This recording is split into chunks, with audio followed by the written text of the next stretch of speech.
तो हमारे लिए मोहम्मद क्या चीज है? अमेरिका में उसकी नंगी करके तलाशी हुई, नंगी करके। इसके लिए मौलाना कहते हैं कि अगर मोहम्मद के बारे में बोला दोस्तों, जिसके लिए मौलाना कहते हैं कि अगर मोहम्मद के बारे में बोला तो सर काट देंगे। अगर ये भय हिंदू अपने दिमाग से निकाल दे, हम हिंदू हैं, हम राम के चरित्र की मीमांसा कर सकते हैं, हम कृष्ण के चरित्र की मीमांसा कर सकते हैं, हम परशुराम जी के चरित्र की मीमांसा कर सकते हैं, तो हमारे लिए मोहम्मद क्या चीज है? हम मोहम्मद की मीमांसा क्यों नहीं करेंगे और क्यों सच नहीं बोलेंगे? और अगर मोहम्मद का सच आज दुनिया के मुसलमान को पता चल जाए तो उसे अपने मुसलमान होने पर शर्म आएगी, उसे शर्म आएगी, क्योंकि हर आदमी के अंदर भगवान जो है एक नेचुरल इंस्टिंक्ट बना के भेजता है कि क्या अच्छा है क्या बुरा, अंतरात्मा होती है सबके अंदर।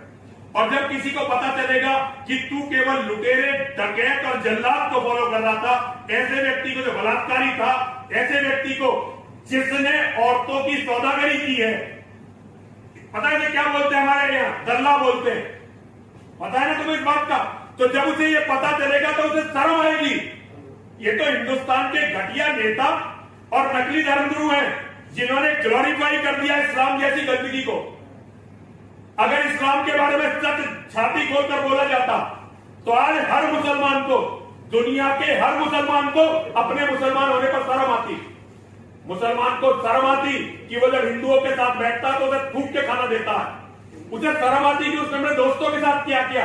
उसे शर्म आती कि तू अपने भाई जैसे दोस्त की पत्नी पर, उसकी बेटी पर गलत निगाह रखे हुए है क्योंकि तू एक लुटेरे को फॉलो करता है। ये बताने की जरूरत है। जब अब्दुल कलाम, जैसे कि आपने अभी इस नीच किस्म के इंसान को वीडियो में सुना है, किस तरह के अपशब्दों का ये प्रयोग कर रहा है। सबसे पहली बात, लोकतंत्र भारत के अंदर, संविधान को फॉलो करने वाले भारत के अंदर इसको अधिकार किसने दिया ऐसा बोलने का?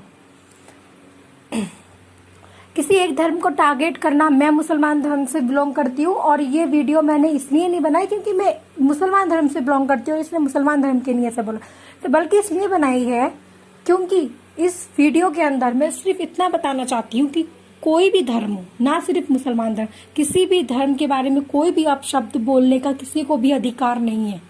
आप हर एक, किसी का धर्म नहीं सिखाता दूसरे के धर्म का अपमान करना।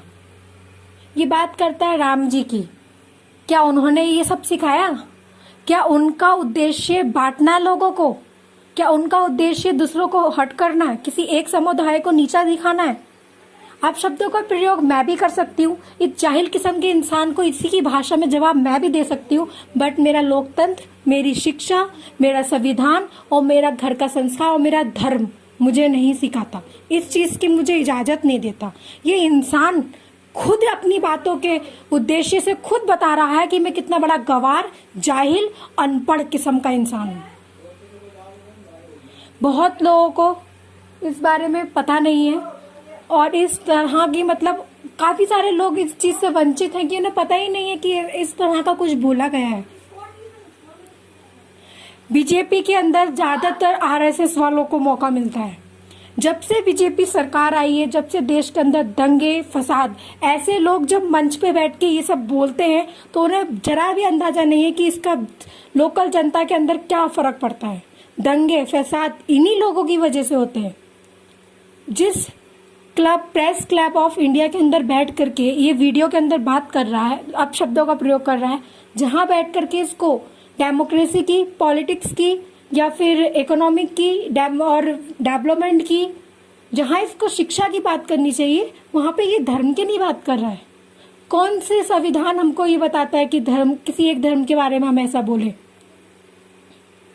बात कर रहा है इस्लाम धर्म को मिटाने की। किसी के अंदर हिम्मत, कोई माइका लाल ऐसा नहीं जो कोई से भी धर्म को टच कर सके। हाँ, अपनी जबान गंदी जरूर दिखा रहा है कि मैं कितना बड़ा नीच और गंदा किस्म का इंसान हूँ। इस व्यक्ति ने धर्म का अपमान नहीं किया, इसने लोकतंत्र का अपमान किया है, बाबा साहब अम्बेडकर के बनाए गए हुए संविधान का अपमान किया है। और जिसने शांति के साथ छेड़खानी बैठे गए और लोग जो सिर्फ हाँ में हाँ मिला रहे हैं, वीडियो में आपने देखा होगा।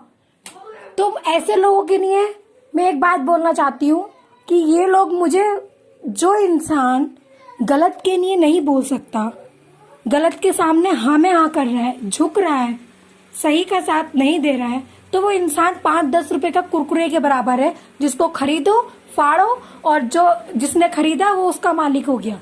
ये कुरकुरे है 5-10 वाले जो हाँ में हाँ कर रहे हैं। किसी के अंदर साहस नहीं है गलत के खिलाफ बोलने का। क्यों इतने लोगों में से किसी ने एक ऑब्जेक्शन नहीं उठाया कि हमारे पास कोई राइट नहीं है किसी एक समुदाय के बारे में कुछ भी बोलने का।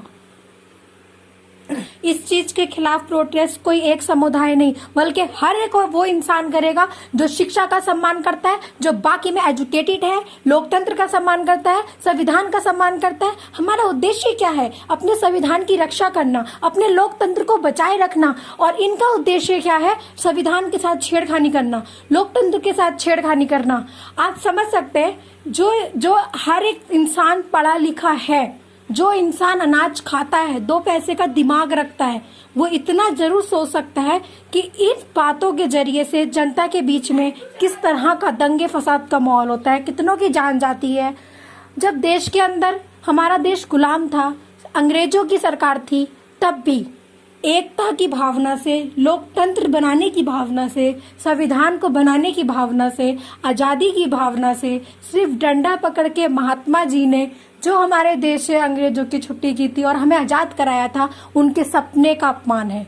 उनके साथ लाखों करोड़ों हमारे देशवासियों ने जो जान गंवाई थी, उनके लहू का अपमान है।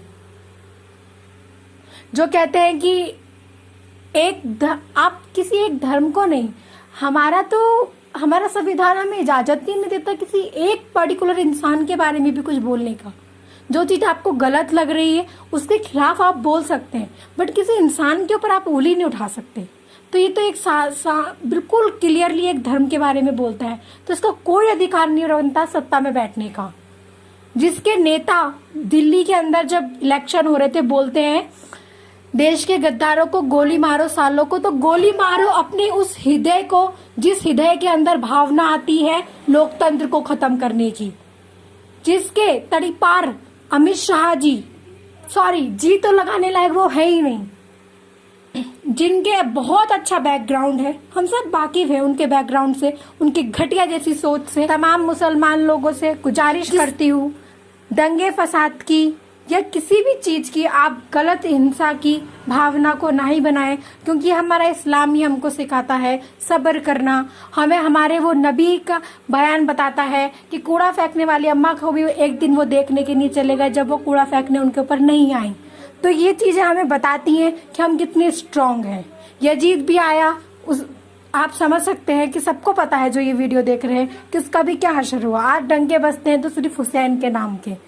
तो आप अपनी भावनाओं को मैं समझ सकती हूँ किस तरह से हट हुआ है और गुस्सा आया है। आप प्रोटेस्ट किए पर पीसफुली कीजिए, इसमें कोई भी ऐसा माहौल ना बनाए जिससे ऐसे लोगों की वजह से हमारा लोकतंत्र कमजोर नहीं पड़ सकता, हमारा संविधान कमजोर नहीं पड़ सकता। क्योंकि मुट्ठी भर लोगों की वजह से हमारे देश को हरजाना नहीं भरना है। हमें हमारे देश की रक्षा करनी है और वो शांतिपूर्वक करनी है। हमारा वेपन सिर्फ एजुकेशन का वेपन होना चाहिए और समझदारी से इस चीज को हैंडल करना है। मैं तमाम लोगों से फिर से गुजारिश कर रही हूँ कि ऐसे लोगों की वजह से दंगे फसाद फैलते हैं, तो ऐसे लोगों की वजह से हमें ये सब नहीं करना है। पीसफुली प्रोटेस्ट करना है, हमारी बात को मनवाना है। मनवाना नहीं है, संविधान में दिया गया जो अधिकार है उसको लेना है। कि आप बोल कैसे सकते हैं